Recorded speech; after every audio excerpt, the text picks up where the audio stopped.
बच्चों, ये आलो आधारित पाठ की व्याख्या का लास्ट और 13वां वीडियो है। इसमें मैं थोड़ा जो वाचन करूंगा, सस्वर वाचन करूंगा, वो थोड़ा फास्ट करूंगा ताकि आज पूरा चैप्टर कवर हो जाए और आज ही इसको पूरा समअप करके इसका निष्कर्ष आपके सामने फाइनली बता दिया जाएगा। यहां मैं रोज सवेरे अखबार देखती थी। अंग्रेजी न जानने से उसका सिर पैर कुछ भी समझ नहीं पाती। फिर भी तस्वीरें देखकर तातुश से उसके बारे में पूछती। तातुश कहते, तस्वीरों के नीचे बड़े बड़े अक्षरों में जो लिखा है उसे पढ़ने की कोशिश करो। मैं एक एक अक्षर बोलती जाती और तातुश हूं हूं करते जाते। जब सारे अक्षर खत्म हो जाते तो तातुश पूरे शब्द का उच्चारण कर देते और उसका मतलब भी बता देते।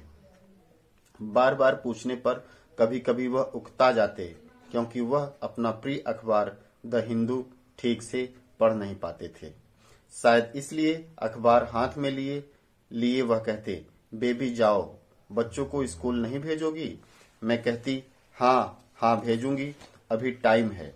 वह फिर कहते, कब भेजोगी? देर नहीं हो जाएगी? जाओ। मैं घड़ी की तरफ देखकर उठ पड़ती। बच्चों को स्कूल भेजना ही तो कोई अकेला काम था नहीं। अर्जुन दा के उठने पर उनके लिए कुछ खाना वाना भी तो बनाना होता। ठंडी रोटी वह खाते नहीं थे, इसलिए गरम गरम बनाकर देनी होती। उसे अच्छी अच्छी चीजें खाने का शौक था। चिकन विकन, बिरयानी, पुलाव, कबाब, आलू पराठा, पुदीना पराठा, यह सब उसे अधिक पसंद था। साथ में टोमेटो सूप, चिकन सूप, प्याज सूप जैसा कुछ हो तो और भी अच्छा। मैं उसका खाना उससे पूछकर ही बनाती। लोगों को कुछ न कुछ बना बनाकर खिलाना मुझे हमेशा से अच्छा लगता रहा है। मैं जब अपने स्वामी के पास थी तब भी कभी कुछ नया बनाती तो आसपास के लोगों को भी खिलाती और इस पर से मेरा स्वामी मुझ पर बहुत गुस्सा करता। यहाँ पर बेबी हालदार की अंग्रेजी ट्रेनिंग की बात हो रही है कि तातुश के यहाँ चूंकि इंग्लिश न्यूज़पेपर आता था इसलिए अंग्रेजी न्यूज़पेपर पढ़ने को प्रेरित करते थे। हालांकि बेबी को कुछ भी समझ में नहीं आता था, लेकिन प्रशिक्षक की तरह वो बैठ जाते और ABCD उसका अल्फाबेट पढ़ने को कहते, जो मोटे मोटे हेडिंग्स होते थे। तो वह पढ़ती जाती और बाद में जब स्पेलिंग पूरी पढ़ लेती तो उसका पूरा उच्चारण कर देते और उसका मतलब बता देते और उस हेडिंग को वो फोटो से कनेक्ट करके पूरे न्यूज को सम अप कर देते थे। तो इस तरह से उसकी ट्रेनिंग अंग्रेजी की भी चल रही थी, बांग्ला में वह लिख ही रही थी और इस तरह से उसकी लिखाई पढ़ाई बड़े जोरों से चल रही थी। कभी कभी तातुश उकता जाते बार बार पूछने से, क्योंकि बीच बीच में जब वो अपना हिंदू अखबार पढ़ते तो वो कोई डिस्टरबेंस नहीं चाहते थे, इसलिए वो बार बार उसको कहते कि जाओ, बच्चों को स्कूल भेजने के लिए तैयार करो, खाना वाना बनाओ, कोई ना कोई बहाना बनाकर उसे भेज देते थे। इस तरह से वो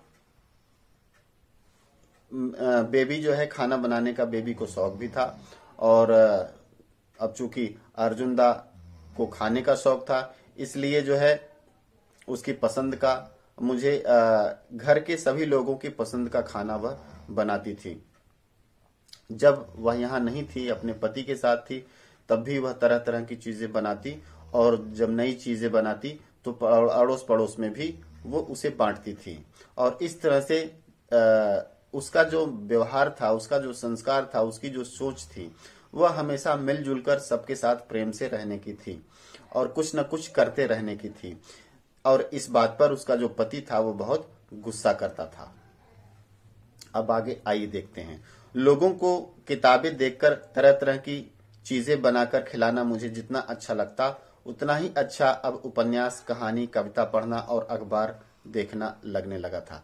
मतलब पहले तो उसे खाना बनाने का शौक था, तरह तरह की नई नई डिशेस बनाती, वो किताबों को देखकर बनाती। आज की तरह उस समय कोई ऑनलाइन 3G 5G 4G तो था नहीं, तो किताबों को देखकर तरह तरह खाना बनाती। लेकिन तातुश के यहाँ आने पर जैसे उसे खाना बनाने का शौक था, वैसे उसे किताबें पढ़ने का, साहित्य पढ़ने का और अखबार पढ़ने का शौक हो गया। तो इस तरह से देखिए, खाना बनाने का शौक पहले से था और यहाँ आने पर उसे पढ़ने लिखने का शौक हो गया, और इस तरह से पढ़ने का नशा वो धीरे धीरे बढ़ता ही गया उसका। वह कहती है, अखबार देखते देखते मुझ पर जैसे उसका नशा सा चढ़ गया था। तातुस उसमें से जो कुछ मुझे बताते वह मेरे लिए बिल्कुल नया होता, और वैसी बातें बार बार सुनने समझने के लिए मैं रोज सवेरे गेट पर खड़ी हो अखबार आने का रास्ता देखती। मतलब अखबार में चूंकि नई नई चीजें होती हैं, मनोरंजन, आर्थिक, धार्मिक, लेटेस्ट न्यूज, आसपास की घटनाएं, पूरे देश की घटनाएं, दुनिया की घटनाएं, और इन सब चीजों में चूंकि बेबी हालदार को रुचि थी, इसलिए उसे अखबार पढ़ने का एक नशा सा हो गया था, और प्रतिदिन वह अखबार आने का वेट करती थी। उस दिन सवेरे उठने में मुझे थोड़ी देर हो गई। नीचे आई तो देखा तातुस स्वयं ही अखबार लाकर पढ़ रहे हैं। मैं जल्दी जल्दी किचन में गई और चाय बना लाई। उन्हें चाय देकर मैंने दूसरा अखबार उठा लिया और उसकी तस्वीरें देखने लगी। तातुश बोले, तुम्हारी चाय कहाँ है, जाओ ले आओ। मैं चाय लेकर खड़े खड़े पीने लगी तो उन्होंने कहा, खड़ी क्यों हो, बैठ जाओ। मैं एक कुर्सी पर बैठ गई और चाय का गिलास टेबल पर रख अखबार देखने लगी। हठात अर्थात अचानक तातुश बोले, बेबी तुम्हें हम लोगों के पास माने इस घर में आए 1 वर्ष हो गया। तातुश के यहाँ बेबी को आए हुए 1 वर्ष पूरा हो गया। तुम सोच कर देखो और मुझे बताओ कि तुम्हें कैसा लग रहा है, क्या क्या तुम्हें अच्छा लगा और क्या क्या बुरा लगा। यहाँ आकर तुमने क्या कुछ सीखा। इतना कहकर तातुश फिर अखबार पढ़ने लगे। बेबी ने सोचा, भला यह भी कोई पूछने की बात है। उसने उनकी बात का कोई जवाब नहीं दिया। वह जाकर खिड़की के पास खड़ी हो आकाश की ओर देखने लगी। उसे अपनी माँ की याद आ गई। मतलब जब तातुश ने उसे याद दिलाया कि उसके पहले की जिंदगी और यहाँ आकर 1 साल पूरा हो गया, तो उस जिंदगी की अच्छाइयों और कमियों दोनों की तरफ जब ध्यान दिलाया तातुश ने, तो उसे अपनी पिछली जिंदगी और तातुश के यहाँ की जिंदगी बिल्कुल आंखों के सामने सजीव हो उठी। और उसने मन में सोचा, भला यह भी कोई सोचने की बात है कि तातुश के यहाँ आकर मेरी जिंदगी कितनी बदल गई है, मैं कितना बदल गई हूँ, मेरी सोच कितनी बदल गई है, मेरी आदतें कितनी बदल गई है, मेरी संगत कितनी बदल गई है, मेरा कहते हैं कि नख से सिख तक मेरा व्यक्तित्व पूरी तरह बदल गया है।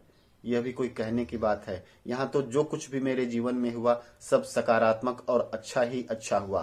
और पहले की जिंदगी से वो तुलना करती है तो उसे अंदर ही अंदर एक कड़वाहट सी महसूस होती है और उसे अपनी माँ की याद आती है। वह जाकर खिड़की के पास खड़ी हो आकाश देखने लगी। उसे अपनी माँ की याद आ गई। ऐसी स्थिति में उसे अपनी माँ की याद आ जाती है। उसकी माँ की कितनी इच्छा थी कि उसके बच्चे पढ़ लिखकर अच्छे मनुष्य बने, लेकिन वैसा कहाँ हुआ। लिखना पढ़ना तो उसका हुआ नहीं था, फिर भी उसका महत्व वह ठीक ठीक समझती थी। और जब तक लोगों के साथ रही तब तक पढ़ने के लिए उसके पीछे सारे समय पड़ी रहती थी। माँ आज होती और उसे पता चलता या स्वयं देखती कि उसकी बेबी भी आज पढ़ना चाहती है या पढ़ लिख रही है, तो उसे कितनी खुशी होती। आकाश की ओर देखती जैसे वह अपनी माँ से कहना चाहती है, माँ तुम एक बार आकर देख जाओ, मैं अभी भी लिखना पढ़ना चाहती हूँ, अपने बच्चों को पढ़ाकर अच्छा बनाना चाहती हूँ, उन्हें बस तुम्हारा आशीर्वाद चाहिए। माँ वह अपनी माँ से बातें कर रही थी और उसकी आंखों से बहते आंसू छाती भिगोते फर्श पर टपक रहे थे। कहते हैं जब अच्छे दिन आते हैं, जब खुशियां आती हैं, जब अरमान पूरे होते हैं, जब सपने पूरे होते हैं, तो ऐसे समय ऐसे लोगों की याद आती है जब जो उन अच्छे दिनों के सपने देखे होते हैं। तो उसकी माँ, बेबी की माँ अपने बच्चों को पढ़ाना चाहती थी, उसकी अपने बच्चों की जिंदगी को अच्छी तरह संवारना और सजाना चाहती थी। और आज बेबी की जिंदगी अच्छी भी थी और वह पढ़ लिख भी रही थी। कहते हैं कि जब अच्छे दिन आते हैं तो ऐसे लोगों की यादें बरबस अनायासी आ जाती हैं और आंखों में आंसू आ जाते हैं कि आज वो बंदा होता, वो व्यक्ति होता तो कितना खुश होता। तो ऐसे ही बेबी को भी अपनी माँ की याद आती है और माँ की याद करके वह सोचती है कि आज माँ होती तो अपनी इस बच्ची को देखकर वो कितना खुश होती।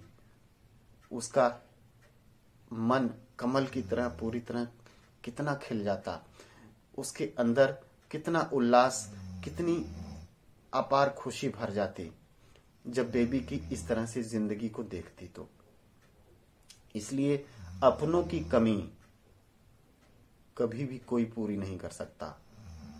उनकी यादें, उनके साथ बिताए हुए समय, उनके सपने हमेशा जिंदा रहते हैं। और जब जब सपने पूरे होते हैं तब तब ऐसे लोगों की यादें आंसू बनकर निश्चित ही टपक पड़ते हैं। तो वैसा ही बेबी के साथ भी हुआ।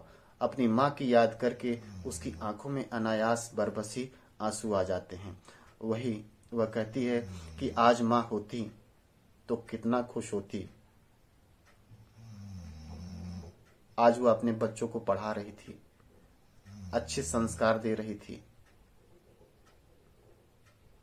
तो उनसे प्रार्थना करती है, उनसे कहती है कि माँ, तुम्हारी बच्ची की जिंदगी तो बन गई और तुम्हारे बच्ची के बच्चों की भी जिंदगी बहुत अच्छे से बन रही है। माँ, केवल तुम्हारा आशीर्वाद चाहिए। वो आकाश की ओर देखकर माँ से आशीर्वाद की प्रार्थना करती है और ऐसा करते हुए उसकी आंखों से झरझर आंसू टपक पड़ते हैं।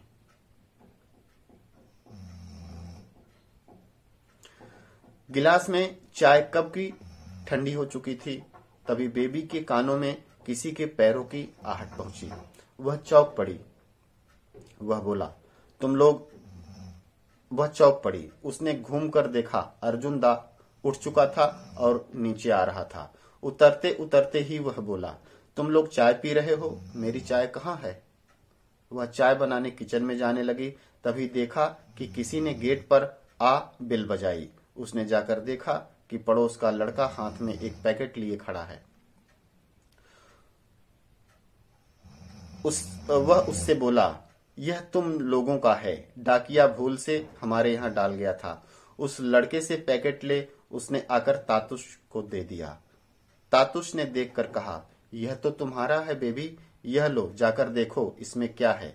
पैकेट लेकर वह किचन में गई और अर्जुन की चाय का पानी चढ़ाकर उसने पैकेट खोला। पैकेट में एक पत्रिका थी। वह उसे पलटने लगी।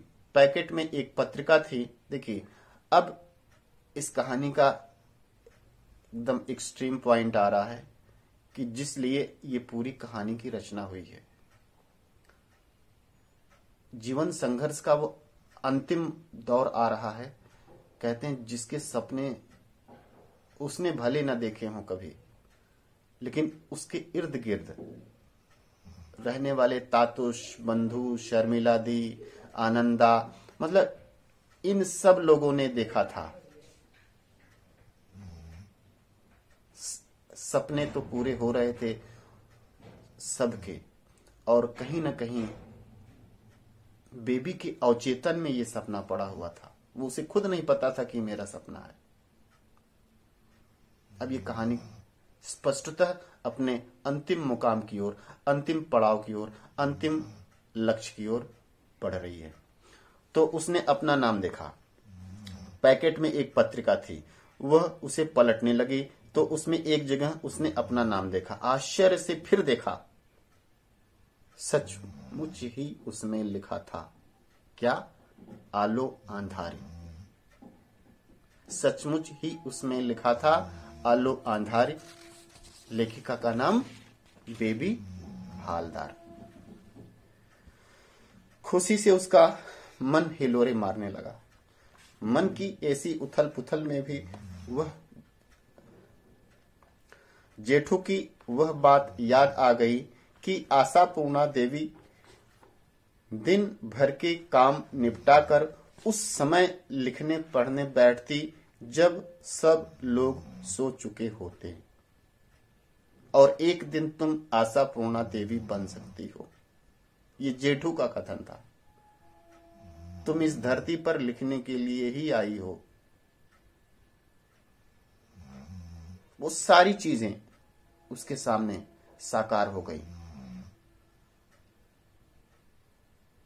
जेठू के सारे वो चिट्ठियां, वो सारा प्रोत्साहन का, सारे लोगों की सारी चीजें जो जो जिन्होंने उसकी जिंदगी में एक सकारात्मक भूमिका अदा की थी। आशापूर्णा देवी इसलिए क्योंकि जैसे आशापूर्णा देवी ने संघर्ष किया था, वो एक बेहद लो मेंटल परिवार से बिलोंग करती थी, और वहां के लोग इतने जाहिल थे कि उस घर में लिखना पढ़ना अपराध माना जाता था। इसलिए आशापूर्णा देवी जब सारे लोग सो जाते थे तब उस समय छिप कर लिखती थी, और बंगाली साहित्य की वह वैसे ही साहित्यकार हैं जैसी कि हिंदी में महादेवी वर्मा। आप समझ सकते हैं कि उनकी जिंदगी का संघर्ष। और ऐसी आशापूर्णा देवी से जेठू ने किसकी तुलना की थी? बेबी की तुलना की थी। वो सारी चीजें उसके सामने साकार हो गई। बच्चों, कहां से कहां बेबी आ गई। कहां 1 साल पहले का वो मलिन बस्ती का वो किराए का घर, वो मलिन बस्ती में रहने वाले जाहिल लोग, और कहां आज 1 साल का समय। बच्चों, 1 साल का समय, बस इस 1 साल में क्या हो गया। कहते हैं जब प्रकाश जिंदगी में आता है तो संपूर्ण रूप से आता है। तो मलिन बस्ती की जिंदगी, अंधेरे की जिंदगी, और तातुस के घर की जिंदगी, प्रकाश की जिंदगी, यही है आलो अंधारी। यही है अंधेरे से उजाले की ओर।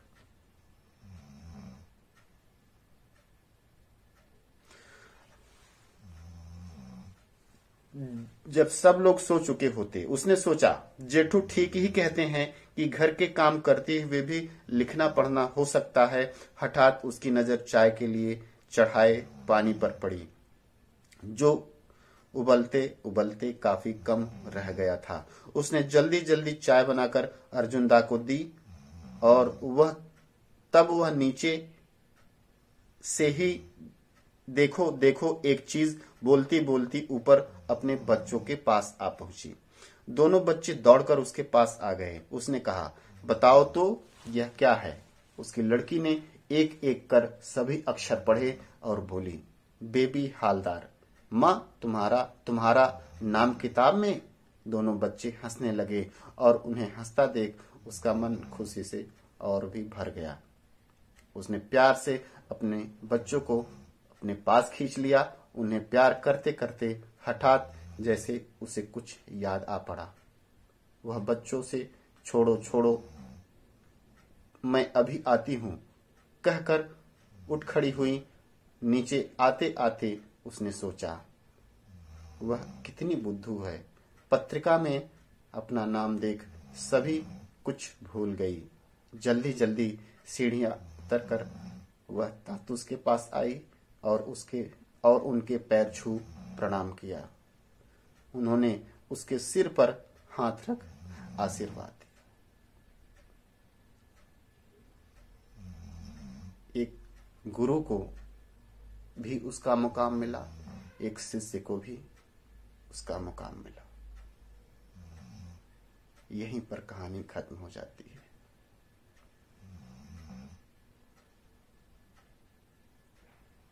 एक शिष्य की सफलता ही गुरु की गुरु दक्षिणा होती है, गुरु के जीवन की सच्ची असल पूंजी होती है, वही उसकी उपलब्धि होती है।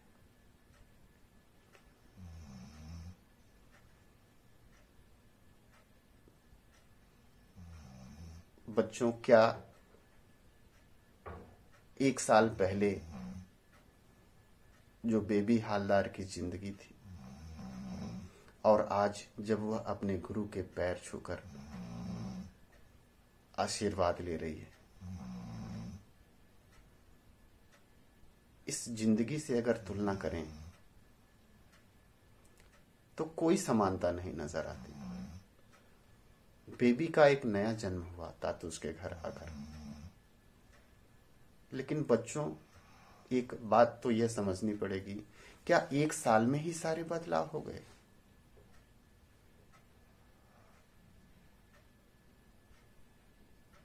क्या 1 साल में सब कुछ बदल जाता है?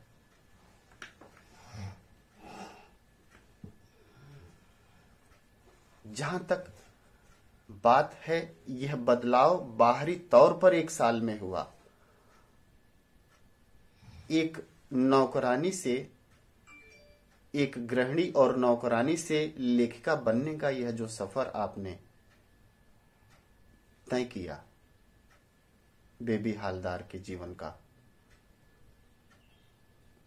इसकी जो मूलभूत लक्षण है, इसकी जो कहते हैं ना कि किसी प्रोडक्ट को बनने में, किसी वस्तु को बनने में कुछ कच्ची सामग्री लगती है, रॉ मटेरियल लगता है। तो बेबी के अंदर सारे रॉ मटेरियल थे, सभी कच्ची सामग्री थी। मतलब अंदर से उसके अंदर ईश्वर ने सब कुछ भरा हुआ था। उसे एक सही वातावरण और सही परिस्थिति मिलने की जरूरत थी। आप ऐसे कह सकते हैं कि जैसे एक गेहूं का बीज, उसको अनाज के भंडार में आप 10 साल रखे रहिए, वो वैसे का वैसा रहेगा। लेकिन उसे बाहर मिट्टी में डाल दीजिए, जैसे उसे पानी मिलेगा, हवा मिलेगी, खाद मिलेगी, वैसे ही तुरंत उसके अंदर अंकुरण आ जाएगा।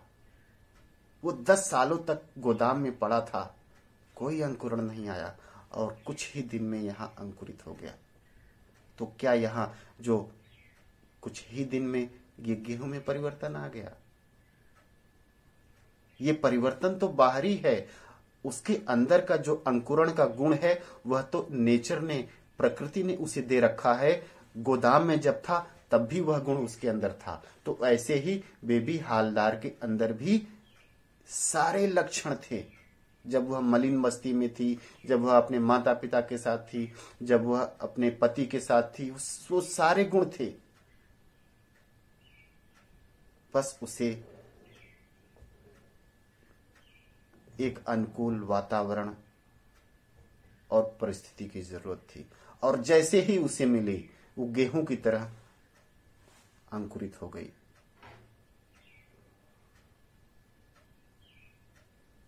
यहां बदलाव अचानक नहीं होता है।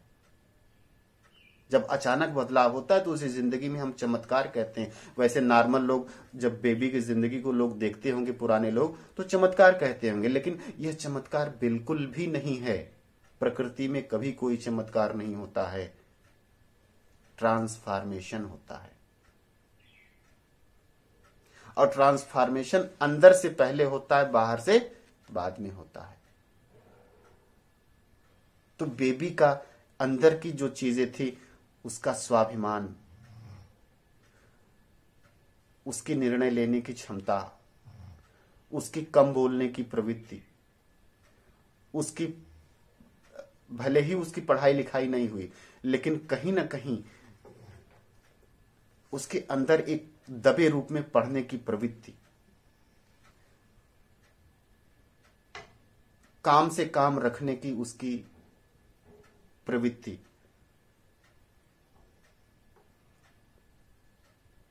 शौक में भी अगर देखा जाए तो उसे सजने संवरने का शौक नहीं था, उसे तरह तरह के खाना बनाकर लोगों को खिलाने का शौक था। वह लोगों की अनुभूतियों को अच्छी तरह से समझती और समझकर ही वह व्यवहार करती। ये सब सारी जो क्वालिटीज हैं ये इंटरनल हैं, ये आंतरिक हैं। ये जब मलिन बस्ती में थी, जब वह अपने माता पिता के साथ थी या पति के साथ थी, तब भी ये गुण उसके अंदर थे। और इन्हीं गुणों की वजह से जैसे ही तातुस के घर आई, इन गुणों का बाहर की तरफ प्रस्फुटन हुआ और 1 साल के भीतर लोगों की नजर में उसका एक नया चेहरा, उसका एक नया व्यक्तित्व, उसका एक नई जिंदगी लोगों की नजर में आई।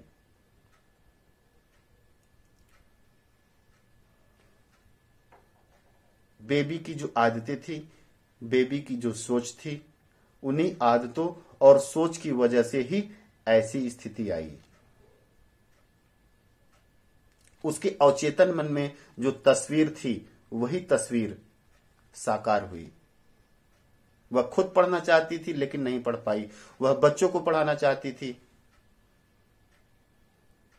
वो पढ़ तो नहीं पाए, लेकिन शायद पढ़े लिखे लोगों की ऐसी जमात उसे मिल गई कि वहां डिग्रियों की कोई मूल्य नहीं है, वहां पे संवेदनाओं का मूल्य है, वहां पे अनुभूतियों का मूल्य है, वहां जीवन के संस्कारों का मूल्य है।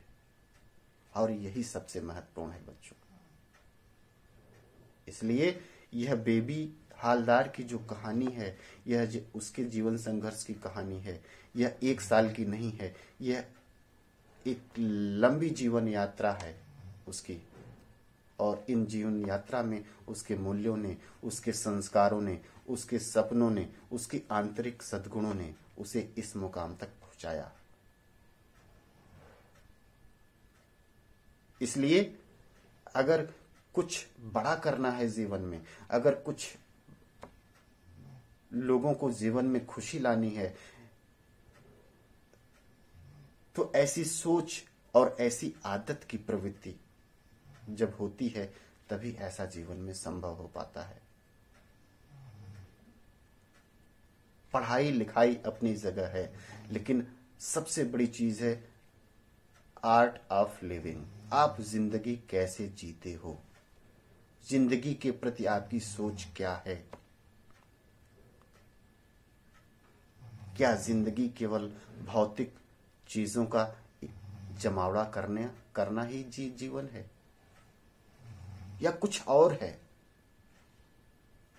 जब आपका दृष्टि विस्तार होता है, जब संकीर्ण सोच आपकी खत्म होती है, तभी सच में आपको एक प्रकाश भरा रास्ता मिलता है। और जब उस रास्ते पे चलते हैं तो बेबी हालदार क्या, कोई भी बंदा सफल हो सकता है। यह हम सबके लिए एक बहुत ही प्रेरणादायी कहानी है, जीवन चरित्र है बेबी का। और इसीलिए सीबीएसई ने बेबी के इस जीवन संघर्ष को आपके सिलेबस में शामिल किया है। तो यहीं पर मैं अब इस कहानी को विराम दे रहा हूं। मुझे लगता है कि आप सब लोगों ने बेबी के जीवन से, उसके जीवन चरित्र से जो कुछ सीख सकते हैं वह निश्चित रूप से हम लोग जान चुके हैं। और अगर कहीं ना कहीं इन कुछ भी अगर हमने इसको चिंतन मनन किया इस बारे में, तो हमारे जीवन में निश्चित रूप से इसका सकारात्मक असर पड़ेगा। यही उद्देश्य है इस कहानी को पढ़ने और पढ़ाने का। थैंक यू, धन्यवाद, शुक्रिया।